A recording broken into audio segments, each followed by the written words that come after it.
हवा शाम के 4 बज चुके हैं। वक्त है हमारे खास कार्यक्रम ये हुई ना बात का।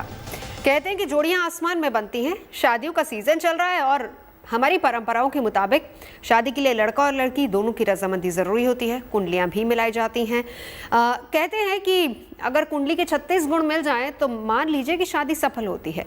लेकिन आज के युग में इसका एक वैज्ञानिक पहलू भी समझना उतना ही ज़रूरी है जितना कि कुंडली मिलाना ज़रूरी है, क्योंकि शादी सिर्फ दो परिवारों का ही मिलन नहीं होता, बल्कि आने वाली पीढ़ियाँ हेल्दी हों उसे भी देखने की ज़रूरत है। यानी कि शादी के लिए कुंडली के साथ साथ डीएनए मिलान बहुत ज़रूरी है। आज हम इसी पर चर्चा करेंगे, लेकिन पहले डीएनए का वैज्ञानिक गणित समझ लेते हैं।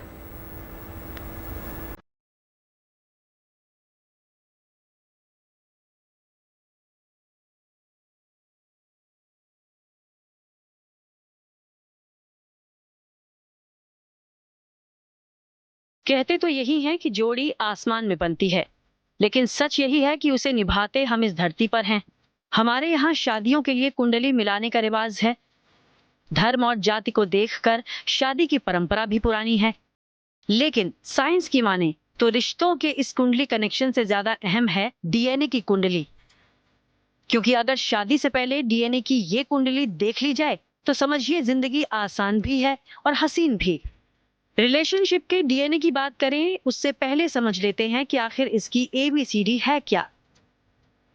डीएनए यानी डीऑक्सीराइबोन्यूक्लिक एसिड ये अणुओं का एक समूह है जिसकी जिम्मेदारी माता पिता से वंशानुगत या आनुवांशिक गुणों को संतानों तक पहुंचाना है।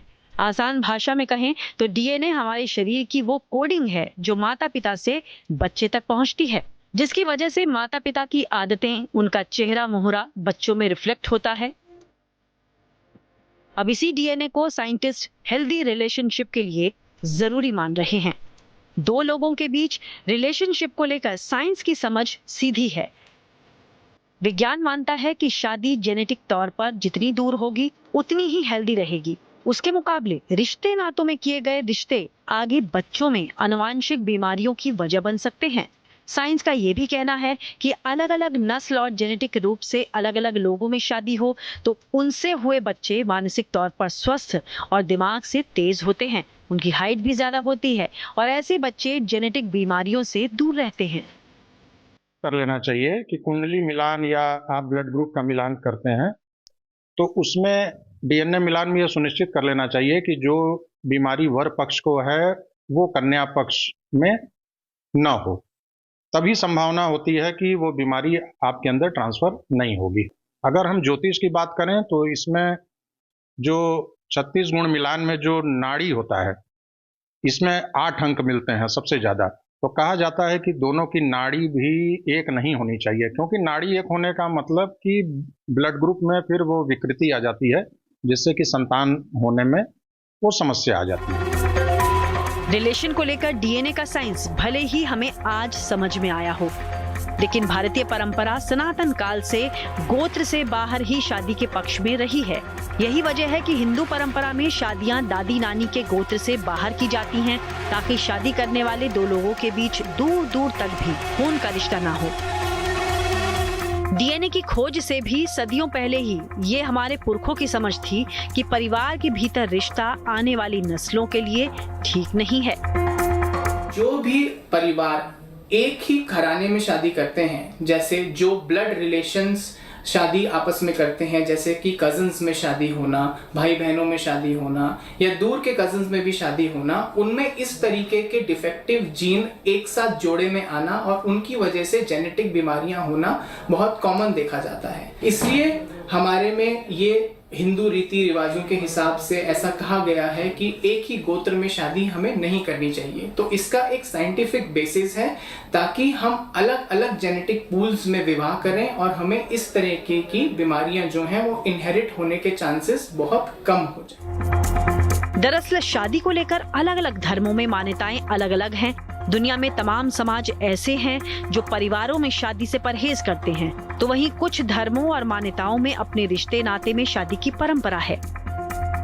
साइंस का साफ मानना है कि शादियां रिश्ते नातों से जितनी दूर की होती हैं, आने वाली नस्ल के लिए वो उतनी ही हेल्दी रहती हैं। इन रिश्तों से पैदा बच्चों में स्वस्थ रहने की संभावनाएं ज्यादा हैं। भारतीय परंपराओं में जेनेटिक डाइवर्सिटी की अहमियत सनातन काल से रही है, लेकिन अब डीएनए के इस गणित को वो देश भी समझ रहे हैं जहां करीबी रिश्ते नातों में शादी का रिवाज है। कुछ अरब देश अब इस परंपरागत बुराई से निजात पाने में जुटे हैं। ऐसे देश अब रिश्ते नातों और खासकर कजिन मैरिज से पहले जेनेटिक जांच को अनिवार्य बना रहे हैं। तमाम मुस्लिम देशों में जहां परिवार में शादी का रिवाज कायम है, वहां बच्चों में बीमारियों और जन्म लेते ही बच्चों की मौत की दर भी ज्यादा है। तो एक तरह से कहें तो रिलेशनशिप का हिसाब किताब उतना सीधा नहीं है जितना दिखता है, और शादी के लिए कुंडली का मिलान भी उतना जरूरी नहीं है जितना जरूरी समझा जाता है। आज के समय में जरूरी है डीएनए की उस डाइवर्सिटी को समझना जो हमारी आने वाली पीढ़ी का आधार बनती है। शादी करने वाले दो लोगों के डीएनए जितने अलग होंगे, उनकी आने वाली पीढ़ी का भविष्य भी उतना ही सुरक्षित रहेगा। Bureau report, good news today. तो चलिए, तमाम खास मेहमान हमारे साथ जुड़ चुके हैं। परिचय करा देती हूँ। Doctor Ritu Sethi, gynaecologist and associate director max hospital हमारे साथ मौजूद हैं। डॉक्टर अनुराग प्रसाद, पीडियाट्रिशियन हमारे साथ हैं। डॉक्टर आभास कुमार, न्यूरोलॉजिस्ट हमारे साथ हैं अपोलो अस्पताल से, और doctor Swati Maheshwari, general physician है हमारे साथ। सबसे पहले डॉक्टर ऋतु, आप ही से जानना चाहेंगे डीएनए का, क्योंकि कुंडली मिलाई जाती है, तो डीएनए की कुंडली क्या कहती है, कितना जरूरी है ये मिलाना? हाँ, देखिए, जैसा आपने बिल्कुल ठीक कहा, डीएनए की कुंडली मिलाना रादर डीएनए कुछ ऐसे मैसेंजर्स होते हैं जो पेरेंट्स से लेके ऑफस्प्रिंग तक ट्रांसमिट रहते हैं। अगर ये मैसेंजर्स कुछ बैड मैसेंजर्स हैं, पेरेंट्स के अंदर, मदर के अंदर हैं और फादर के अंदर नहीं है, तो ये बैड मैसेंजर दब जाएगा टू अ लार्ज एक्सटेंट। लेकिन अगर आप जो है रिलेटिव्स के अंदर मैरिज कर रहे हैं, तो हो सकता है दोनों मदर और फादर के अंदर ये बैड मैसेंजर्स हो, दोनों के दोनों अक्यूमुलेट होके अगर वो पेरेंट्स के अंदर दबे हुए हैं, तो बच्चे के अंदर यानी कि ऑफस्प्रिंग के अंदर उभर के आ सकते हैं। इसीलिए रिलेटिव्स के अंदर मैरिज करना, या जिसको हम लोग अपनी मेडिकल टर्मिनोलॉजी में कहते हैं कॉन्सैंग्युअस मैरिज करना, नहीं करनी चाहिए बिल्कुल, क्योंकि इससे बैड जीन्स अक्यूमुलेट होते हैं और कुछ ऐसी जेनेटिक प्रॉब्लम्स उभर के सामने आती हैं जिनका कभी इलाज नहीं हो पाता। और ये बहुत यही एक, देखिए, यही हमारा मकसद है इस शो को करने का भी, ताकि हम लोगों को समझाएं कि किस तरीके से डीएनए मिलान बहुत जरूरी है। डॉक्टर साहब, लौटूंगे आपके पास, एक बार डॉक्टर आभास को भी इंक्लूड कर लेते हैं। डॉक्टर साहब, हम आज की तारीख में, हालांकि कुंडली अभी तक कहा जाता है मिलाती, लेकिन हाँ, ये भी बात हमें समझनी पड़ेगी कि हमारे शास्त्रों में भी ये चीज लिखी हुई है कि वो भी इस चीज से परहेज करते हैं कि सेम कास्ट मैरिज नहीं होनी चाहिए। लेकिन फिर भी डीएनए मिलाना कितना जरूरी है और किस तरह के इश्यूज इससे आ सकते हैं अगर नहीं मिलता है, और अगर क्लोज रिलेशनशिप में शादियां होती हैं तो? जी, मैं तो बेसिकली न्यूरोलॉजिस्ट हूँ, जो वाले हम प्रैक्टिस कर रहा हूँ। तो इसमें बेसिकली होता क्या है कि जितना ज्यादा आपका कॉमन जेनेटिक मेकअप होगा, जेनेटिक पूल होगा, उतने ही चांसेस हैं आपके डिसेबिलिटी होने के। ठीक है, अब यूजुअली ऑटोसोमल रिसेसिव टाइप की जो इनहेरिटेंस होती है ऐसे में पाई जाती है। यूजुअली क्या होता है, माँ बाप को जरूरी नहीं है कि कोई बीमारी हो, वो कैरियर्स हो सकते हैं, वो उस बीमारी की एक जीन को कैरी कर सकते हैं, बट माँ में भी है, बाप में भी है। एंड ये सिमिलर फैमिली कंसैंग्निटी मतलब क्या होता है कि आप किसी कॉमन एंसेस्टर को फॉलो कर रहे हो, कॉमन एंसेस्ट्री है आपकी, वो डिग्रीज है कई टाइप की, फर्स्ट सेकंड थर्ड कंसैंग्निटी होती है। तो उसमें अगर आप में कॉमन जीन्स मिल गए, कॉमन जीन्स मिलने के बाद होता क्या है कि माँ बाप में नहीं है, बट बच्चे में ऑटोसोमल, जब होमोजाइगस दोनों जीन्स मिल गए, तब उसमें कई बीमारियां पैदा होती है। तो इसे कहते हैं autosomal recessive inheritance. And usually 4 में 1 इंसान को होना, 4 बच्चों में, लेकिन आजकल तो डॉक्टर साहब ये बहुत कॉमन देखा गया है। अगर डॉक्टर आभास आज के ही जमाने की बात करूं तो ये बहुत कॉमन सी चीज है, चाहे हम ADHD कैटेगरीज ले लें या फिर हम ऑटिस्टिक कैटेगरीज ले लें, और इसमें भी बहुत ही वास्ट, आप तो खैर बहुत अच्छे से बता पाएंगे। क्या ये भी एक बड़ा कारण है कि करीबी रिश्तों में शादियां होती हैं और इस तरह से बच्चों में थोड़ी सी डिसेबिलिटीज आ रही हैं? कई न्यूरोलॉजिकल बीमारियां जैसे लिपिड स्टोरेज डिसऑर्डर्स होते हैं, कई अटैक्सियाज होते हैं, कई माइटोकॉन्ड्रियल डिसऑर्डर्स होते हैं, कई आपने रिसेंटली सुना होगा SMA, स्पाइनल मस्कुलर एट्रोफीज, जो मसल की बीमारी होती है, जो काफी मतलब उसमें वीकनेस हो जाती है, बच्चे सांस लेने में डिफिकल्टी उनको डेवलप हो जाती है। तो ये चीजें अगर हमें पहले से पता रहे तो हम will be in a better position to tackle them. इसी पर डॉक्टर अगर अनुराग हमें ये आपको पता इंक्लूड चल कर जाए कि लेती हूँ। पहले से ही बिल्कुल, डॉक्टर अनुराग को भी इंक्लूड कर लेते हैं, पेडिट्रिशियन है। डॉक्टर साहब बहुत अच्छे से समझा पाएंगे किस तरीके से और कैसे ये बात समझ में आती, क्योंकि देखिए बात यही है कि डीएनए मिलाना जरूरी है ताकि आगे बच्चों की डेवलपमेंट यानी कि आने वाली पीढ़ी को किसी तरह का कोई नुकसान ना हो, हेल्दी पीढ़ी हो आगे वाली। बिल्कुल, जैसा अभी डॉक्टर आभास ने समझाया है, ये ऑटोजोमल डोमिनेंट एंड रिसेसिव, इसी को हमें देखना होता है इस जेनेटिक मैच मेकिंग में। इसमें क्या होता है, मैं बिल्कुल प्लेन टर्म्स में आपको समझाता हूँ, क्लियर लेमैन टर्म्स में समझ में आ जाएगा। एक होता है रिसेसिव जीन जो कि दबा हुआ रहता है, एक होता है डोमिनेंट जीन जो कि उभरा हुआ रहता है। रिसेसिव एंड डोमिनेंट मिलेगा तो डोमिनेंट ही प्रीडोमिनेंट ली वहां पे एक्सप्रेस करेगा, तो वो जो डिजीज है, जो ऑटोजोमल रिसेसिव डिजीजेस हैं, वो दब जाएंगी। लेकिन फॉर एग्जांपल, छोटा सा एग्जांपल है थैलेसीमिया।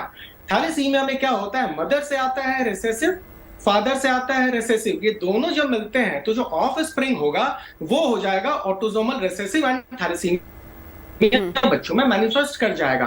अब यहाँ पे हम लोग जितने दूर में शादी करें, जहां पे इन दोनों का जेनेटिक मेकअप बिल्कुल मैच नहीं खाएगा, वहां पे इस तरह की बीमारियों को आने का कोई चांस ही नहीं पैदा होता है। इसलिए हमेशा बोलते हैं जेनेटिक मैपिंग करवा लेने से कुछ ऐसी भयंकर बीमारियां जो लाइलाज हैं, जिसका कोई ट्रीटमेंट अवेलेबल नहीं है, उससे एटलीस्ट बचा जा सकता है। जैसा कि डॉक्टर आभास ने भी बोला, कुछ स्टोरेज डिसऑर्डर्स है, SMA है, वेरी राइट, इन सब डिजीजेस से बचा जा सकता है। बिल्कुल। डॉक्टर स्वाति, आपका भी एक इसी पर ओपिनियन लूंगी, फिर आगे बढ़ते हैं, चर्चा को आगे बढ़ाएंगे। डॉक्टर स्वाति।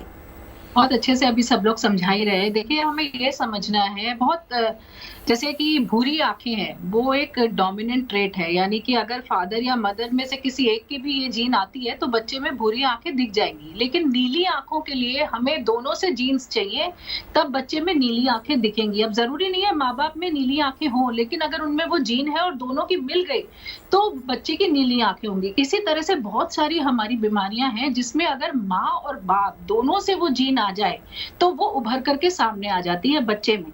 अब ये देखा गया है कि अगर फर्स्ट कजिन है, सेकंड कजिन है, तो उनमें जो क्रोमोसोम पूल होता है वो लगभग 12.5% सेम होता है, यानी कि वही माँ के अंदर भी है, वही जीन्स बाप के अंदर भी है।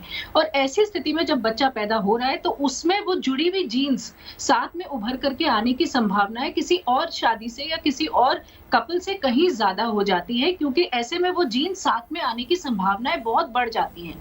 और इसीलिए हम देखते हैं कि ऐसी बीमारियां जो जीन्स के साथ आने से दिखाई देती हैं, रेसेसिव जीन्स के, जैसे कि सिस्टिक फाइब्रोसिस है, अभी बहुत सारी मांसपेशियों की, दिमाग की, हमारा जो स्पाइनल कॉर्ड है उसकी बीमारियां हैं, मेंटल रिटार्डेशन से जुड़ी हुई बीमारियां हैं जो कि उभर करके सामने आनी शुरू हो जाती है। और इसीलिए ऐसे लोगों में जो फर्स्ट कजिन, सेकंड कजिन में शादी कर रहे हैं, उनके जो बच्चे होते हैं उनमें हम तरह तरह की परेशानियां सामने देखते हैं। ये बात भी साफ तौर से बोली कि जरूरी नहीं है कि माँ बाप में वो बीमारी हो, लेकिन क्योंकि वो जीन्स दोनों कैरी कर रहे हैं और वो बच्चे में इकट्ठे हो गई है, बच्चे में आकर दोनों जीन्स मिल गई हैं, इस वजह से बच्चे में वो बीमारी उभर करके सामने आ जाती है। और इसीलिए जेनेटिक टेस्टिंग करना बहुत जरूरी हो जाता है। ये देखना बहुत जरूरी हो जाता है कि ये जो दो परिवार के लोग हैं जो कि एक ही पीढ़ी से आ रहे हैं, इनके अंदर क्या क्या पहले परेशानियां, ऐसा भी जेनेटिक काउंसलिंग में देखा जाता है। जैसे कि क्या रिटार्डेशन पहले रहा है, क्या कभी आने वाली पीढ़ी में ऐसा हुआ कि देखने में दिक्कत हुई अचानक से,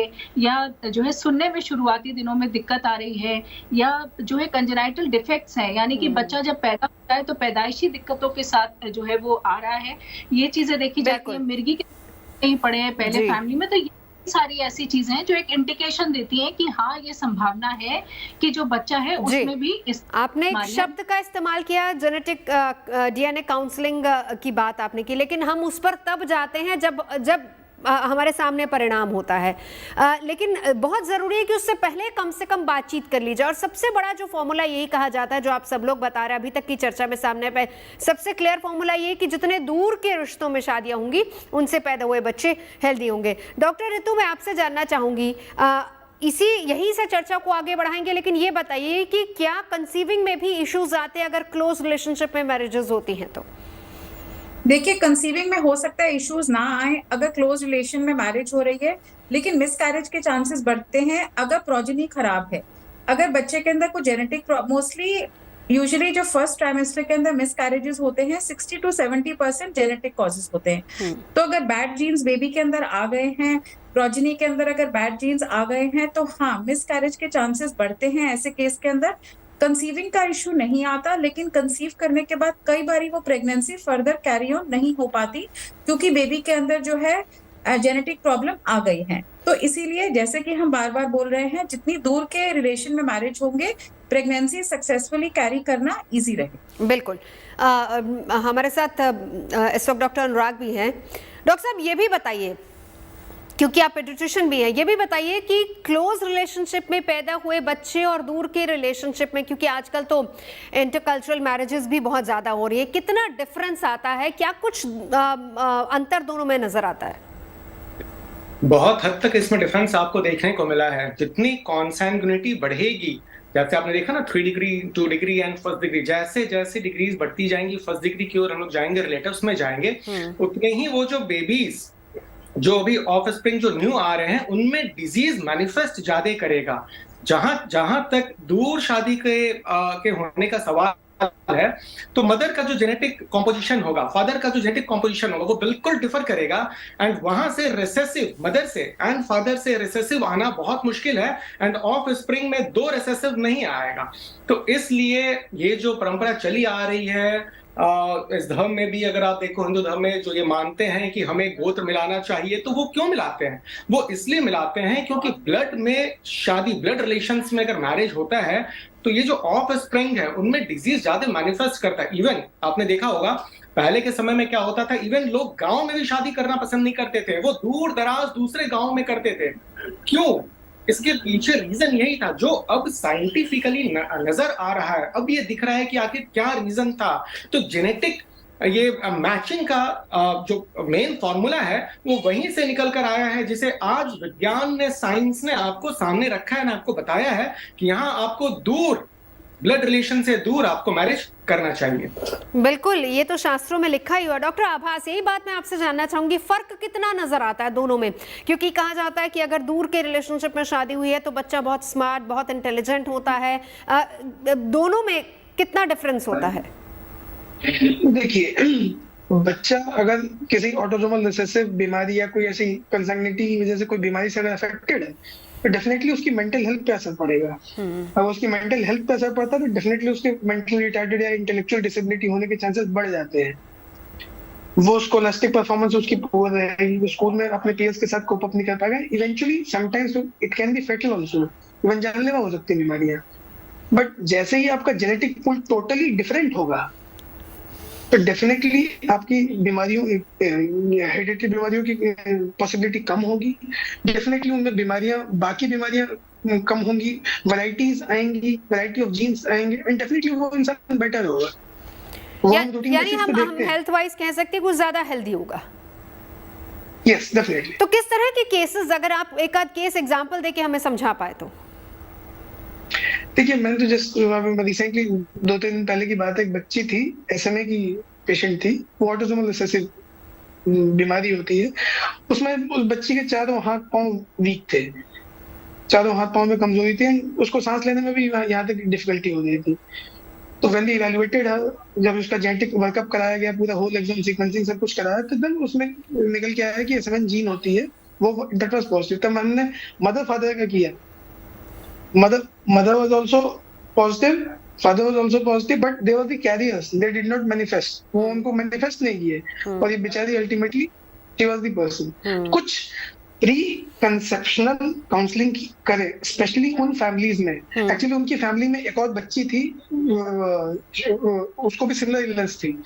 तो फैमिली जिसमें ऐसी बीमारियों की हिस्ट्री है, उनको तो प्री कंसेप्शनल काउंसलिंग, जेनेटिक पूरा चेकअप अच्छे से करवाना चाहिए, किसी जेनेटिसिस्ट से मिलके क्या क्या बेस्ट किया जा सकता है वो सब बिल्कुल हमें फॉलो करना चाहिए। बिल्कुल। डॉक्टर स्वाति, बहुत इंपॉर्टेंट बात यहाँ पर डॉक्टर साहब कह रहे हैं और हम सभी इस बात को समझ भी रहे हैं। देखिए, कुंडली से ज्यादा आपका DNA मिलान बहुत जरूरी है, क्योंकि अगर हम चाहते हैं हेल्दी रिलेशनशिप हो और आने वाली पीढ़ियां स्वस्थ हो, लेकिन हमारे समाज में होता ऐसा नहीं है।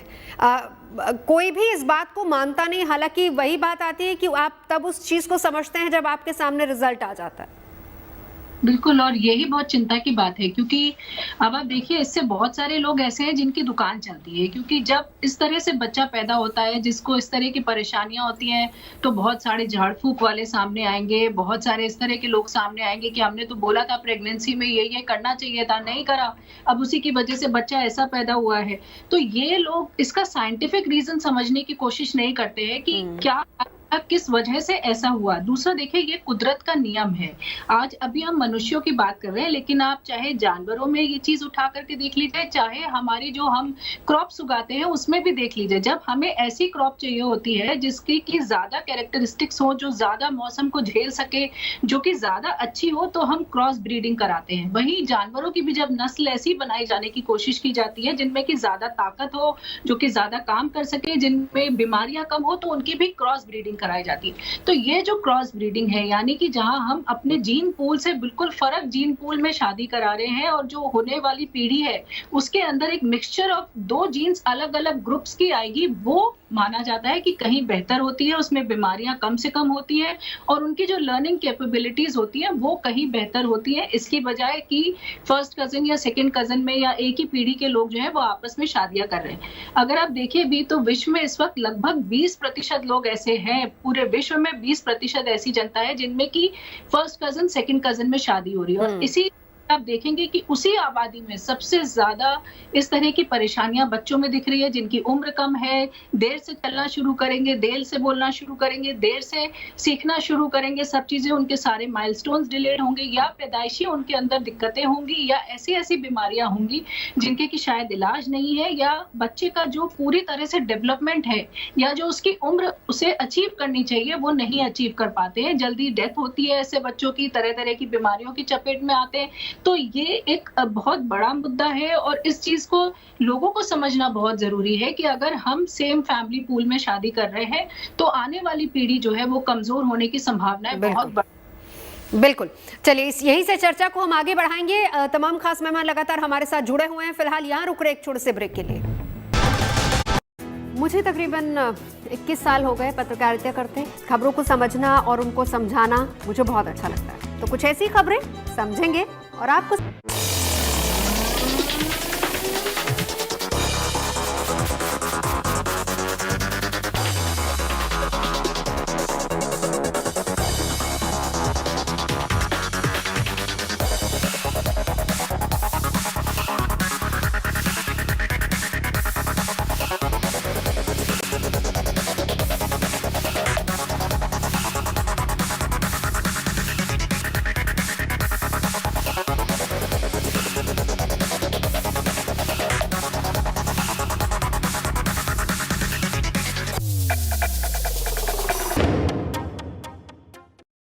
GNT पर हुनर का मेला, आम लोगों के खास टैलेंट के लिए शानदार मंच आपके पास है। आम से खास बनने का बेहतरीन मौका। बनाइए अपने हुनर का वीडियो और व्हाट्सएप कीजिए हमें इस नंबर पर 7669986886 पर। तो दिखाइए दुनिया को दम, बनिए GNT show stopper. ENB award में अब की बार 100 पार।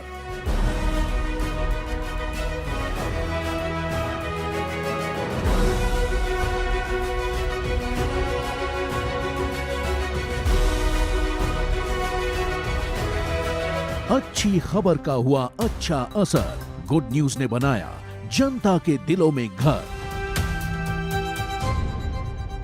गुड न्यूज टुडे इसलिए अच्छा लगता है, इसके अंदर ना वो खबरों की मार धाड़ और चिल्ला चिल्ली नहीं है। कम से कम लोगों को खबरें तो आराम से सुनने को मिल जाए, इसके ऊपर उसके ऊपर ऐसे अच्छी सोच के साथ एक अच्छी शुरुआत की है।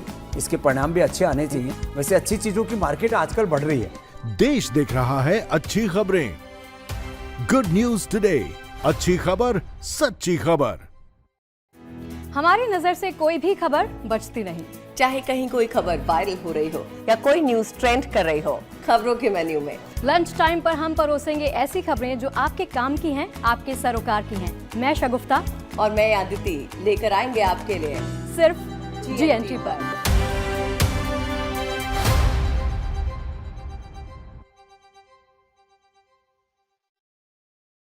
मुझे तकरीबन 21 साल हो गए पत्रकारिता करते। खबरों को समझना और उनको समझाना मुझे बहुत अच्छा लगता है। तो कुछ ऐसी खबरें समझेंगे और आपको समझाएंगे। देखिए मेरे यानी नवजोत रंधावा के साथ गुड न्यूज टुडे में।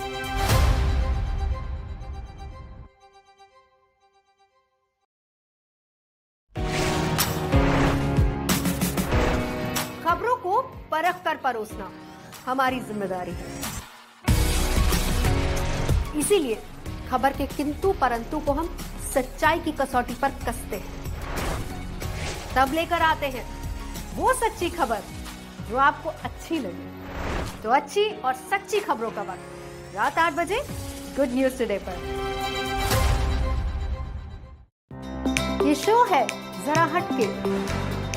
विवाद नहीं, खींचतान नहीं, गिले शिकवों का सवाल नहीं, आपके दिल से जुड़े मुद्दों पर कड़क चाय संग चटपटी चर्चा। यहाँ बातें हैं बेशुमार, उलझनों के पार, सुलझी खबरें अपार। ये है अच्छी सच्ची खबरों का संसार। चाय पे चर्चा रोज शाम 5 बजे। प्रगति मार्ग से आगे, चर्चा चौराहे से लेफ्ट, डिजिटल गली के नुक्कड़ पर, वायरल चौक से राइट, सियासी ढाबे पर सजेगा सोशल अड्डा, अगले मोड़ पर फिल्मों का स्पीड ब्रेकर, खबरों के एक्सप्रेसवे पर हॉट ओके प्लीज। न्यूज पर राह सच्चाई की, सोमवार से शुक्रवार रात 9 बजे सिर्फ जीएनटी पर। जीएनटी पर हुनर का मेला, आम लोगों के खास टैलेंट के लिए शानदार मंच आपके पास है। आम से खास बनने का बेहतरीन मौका। बनाइए अपने हुनर का वीडियो और व्हाट्सएप कीजिए हमें इस नंबर पर 7669986886 पर। तो दिखाइए दुनिया को दम, बनिए GNT show stopper. ENB award में अब की बार 100 पार।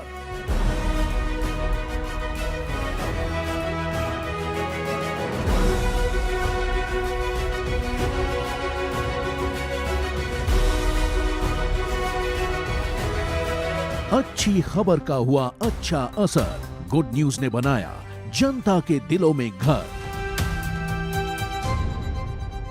गुड न्यूज टुडे इसलिए अच्छा लगता है, इसके अंदर ना वो खबरों की मार धाड़ और चिल्ला चिल्ली नहीं है। कम से कम लोगों को खबरें तो आराम से सुनने को मिल जाए, इसके ऊपर उसके ऊपर ऐसे अच्छी सोच के साथ एक अच्छी शुरुआत की है। इसके परिणाम भी अच्छे आने चाहिए। वैसे अच्छी चीजों की मार्केट आजकल बढ़ रही है। देश देख रहा है अच्छी खबरें। गुड न्यूज टुडे, अच्छी खबर सच्ची खबर। हमारी नजर से कोई भी खबर बचती नहीं। चाहे कहीं कोई खबर वायरल हो रही हो या कोई न्यूज ट्रेंड कर रही हो, खबरों के मेन्यू में लंच टाइम पर हम परोसेंगे ऐसी खबरें जो आपके काम की हैं, आपके सरोकार की हैं। मैं शगुफ्ता और मैं आदिति लेकर आएंगे आपके लिए सिर्फ जीएनटी पर।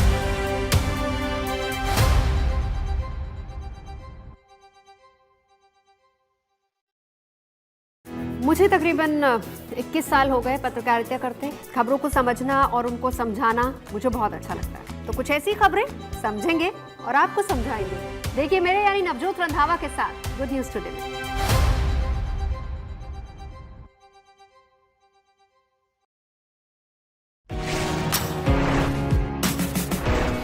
खबरों को परख कर परोसना हमारी जिम्मेदारी है। इसीलिए खबर के किंतु परंतु को हम सच्चाई की कसौटी पर कसते हैं, तब लेकर आते हैं वो सच्ची खबर जो आपको अच्छी लगे। तो अच्छी और सच्ची खबरों का वक्त रात 8 बजे गुड न्यूज टुडे पर। ये शो है जरा हटके। विवाद नहीं, खींचतान नहीं, गिले शिकवों का सवाल नहीं, आपके दिल से जुड़े मुद्दों पर कड़क चाय संग चटपटी चर्चा। यहाँ बातें हैं बेशुमार, उलझनों के पार, सुलझी खबरें अपार। ये है अच्छी सच्ची खबरों का संसार। चाय पे चर्चा रोज शाम 5 बजे।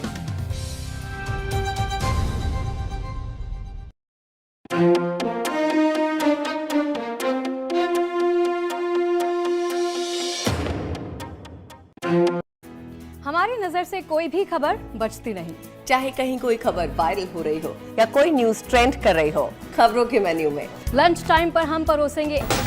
आप देख रहे हैं हमारा खास कार्यक्रम ये हुई ना बात, और चर्चा आज हो रही है शादियों में कुंडली मिलाना जरूरी है, लेकिन डीएनए मिलान उतना ही जरूरी है ताकि आने वाली पीढ़ियां भी हेल्दी हों।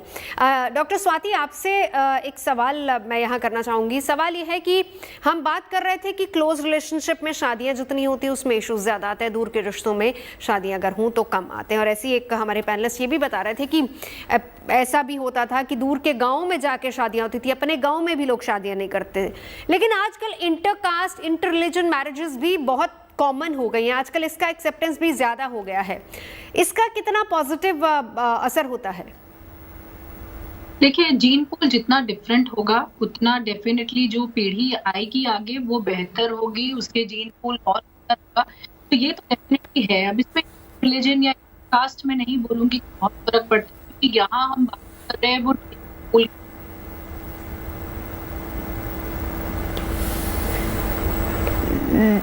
डॉक्टर साहब आपकी आवाज ठीक से सुन नहीं पा रहे हैं, ऑडियो ब्रेक हो रहा है। एक बार डॉक्टर आभास, आप ही से मैं चाहूंगी कि इस सवाल का जवाब रख दीजिए, फिर मैं डॉक्टर स्वाति के पास जाती हूँ।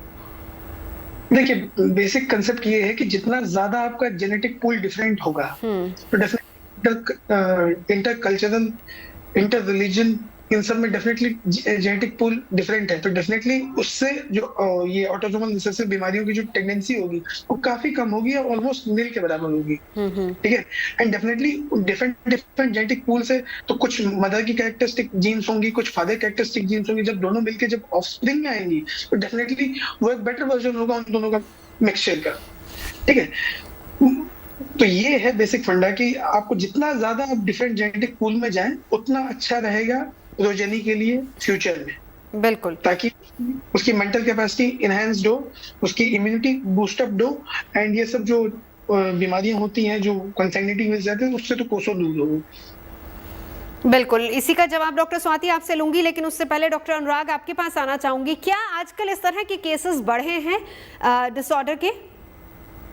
यस, केसेस बिल्कुल बढ़े हैं इस डिसऑर्डर्स के। एंड कुछ खास कंट्रीज में अगर आप देखो, कुछ पेपर्स में एंड कुछ रिसर्चेस में भी अगर आप देखो, एक एग्जांपल आता है पाकिस्तान का, आप लोगों ने भी पढ़ा होगा, द डॉन, राइट?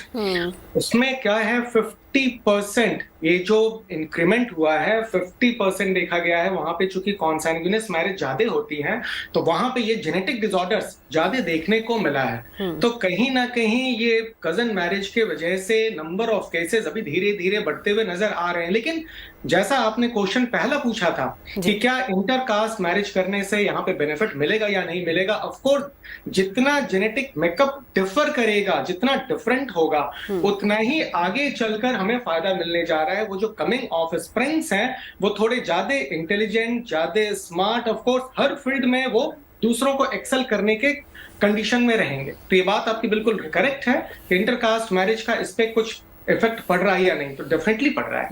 बिल्कुल। डॉक्टर स्वाति, अगर आप मेरी आवाज सुन पा रही है, चलिए डॉक्टर स्वाति हमारे साथ नहीं है। यानी सीधी सी बात है कि जाति, गोत्र, रंग और नस्ल, इन सब का बहुत ज़्यादा असर पड़ता है। लेकिन डॉक्टर आभास, अब मैं आपके पास आना चाहूँगी कि ये भी बताइए कि जब हम स्वेरिटी ऑफ केसेस की बात करते हैं, कितने स्वेर केसेस ऐसे में आपके पास आते हैं, और क्या सिर्फ हम ये कहें कि ये सिर्फ जेनेटिक डिसऑर्डर के ही केसेस होते हैं, उसमें क्योंकि डीएनए मिलान ठीक से नहीं हो वही एक इशू इसमें रहता है, या फिर कोई और भी इशू साथ ही साथ आते हैं? देखिए, जो हम कंसैंग्यूनिटी के ऊपर बात कर रहे हैं, इससे मोस्टली ऑटोसोमल रिसेसिव बीमारियां होती हैं, जिसमें अटैक्सियाज होते हैं। अटैक्सिया मतलब लड़खड़ाहट या इम्बैलेंस डेवलप हो जाता है। Friedreich's ataxia, ataxia telangiectasia, Wilson's, lysosomal disorders, और भी ataxia with vitamin D deficiency, बहुत सारी चीजें हैं। SMA होता है, और भी कई बीमारियां होती हैं। ये सिर्फ कंसैंग्यूनिटी की वजह से कॉमनली है। कई बीमारियां पॉइंट म्यूटेशंस, कई बीमारियां ऑटोसोमल डोमिनेंट, कई बीमारियां एक्स लिंक होती हैं। ठीक है ना? ये सब बीमारियां भी हम, तो ये सब encompasses the entire spectrum of the genetic disorders. But consanguinity की वजह से ऑटोसोमल रिसेसिव बीमारियां काफी देखने को मिलती है। एंड यूजुअली उन सब के साथ क्या है कि अगर उसको आपने लेट डिटेक्ट किया तो वैसे भी ट्रीटमेंट ऑप्शंस आपके पास ज्यादा बचते नहीं है।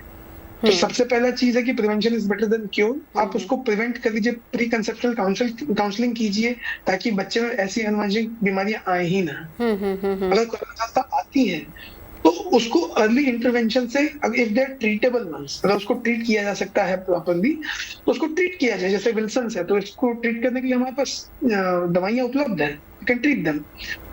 तो ऐसे ही अगर उसको आपने अर्ली डायग्नोसिस करके अर्ली ट्रीटमेंट चालू कर दिया तो इंसान की जो फ्यूचर लाइफ होगी, जो क्वालिटी ऑफ लाइफ होगी, that will be better, relatively better.